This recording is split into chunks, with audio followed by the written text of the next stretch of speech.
Welcome to Choir Talks. I'm glad you found my podcast. My name is Greg O'Neill. I'm the worship pastor at Ridgecrest Baptist Church. Choir Talks is a devotion that I might give to my choir on a Wednesday night. How do you react when you see someone holding a sign along the street side that says, "We'll work for food," or something along that line? We're not here to talk today about how to handle that situation, but I want you to think a little bit with me today about our responsibility as believers to help the poor.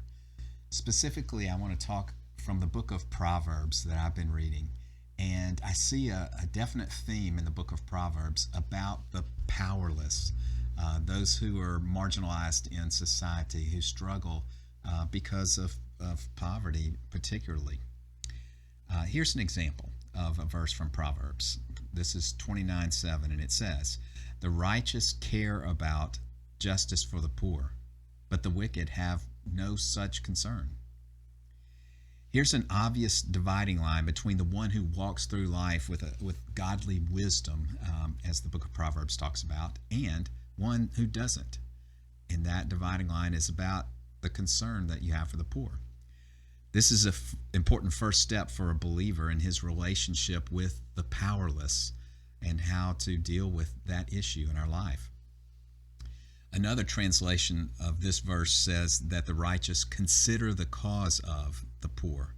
That helps me to understand a little bit better that it's not just an emotional response, not just I feel pity or feel bad for this person, but instead, this verse is calling us to be thoughtful about what can we do for the poor. The book of James points out this need with this verse. "Suppose a brother or sister is without clothes and daily food. If one of you says to them, 'Go in peace, keep warm and well fed,' but does nothing about their physical needs, what good is it?" So being aware of needs is a right first step for the one who has a right relationship with God. But more than that, consider their cause. Concern alone is not sufficient. It's more than just a feeling. It's a call to action. It's a thoughtfulness about how to put feet to our compassion. Some of the other proverbs suggest that the person who is a part of the solution will be, blessed. Here's an example. "The generous will themselves be blessed, for they share their food with the poor."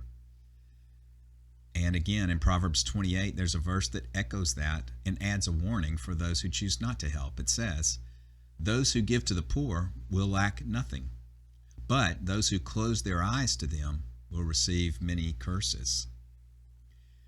Now, I'm not suggesting that our motivation to help should be that we hope to gain a reward. We should help because of our relationship with the Father. When we do so, we are carrying His heart for others. Paul helps us to understand this reward relationship a little bit better in 2 Corinthians 9 when he says this, "Whoever sows generously will also reap generously, and God is able to bless you abundantly so that in all things, at all times, having all that you need, you will abound in every good work." So the blessing is a resourcing from God to be even more generous in not only giving, but in every good work. And, he goes on to say, you will be enriched in every way so that you can be generous on every occasion. And through us, your generosity will result in thanksgiving to God. That last phrase tells us what the ultimate goal is. It's not our own blessing, but it is thanksgiving given to God. And then finally, there's a warning found in Proverbs 21:13, and that is this: "Whoever shuts their ears to the cry of the poor will also cry out and not be answered." Poverty is such a big, overwhelming issue. The example I gave you at the beginning of this talk about the person holding a sign, it seems like there's no remedy. There's no rescue that we could really provide that would make a way for that person, those people. When we feel overwhelmed and think it's hopeless to be able to fix, and we can't personally make a dent in the world's poverty, well, sometimes choosing to do nothing seems like a viable option. But this proverb warns us that we can't just cocoon ourselves away from the problems of the poor, because God is their advocate and we are his plan to help them. Here's a verse from Deuteronomy 15. There will always be poor people in the land.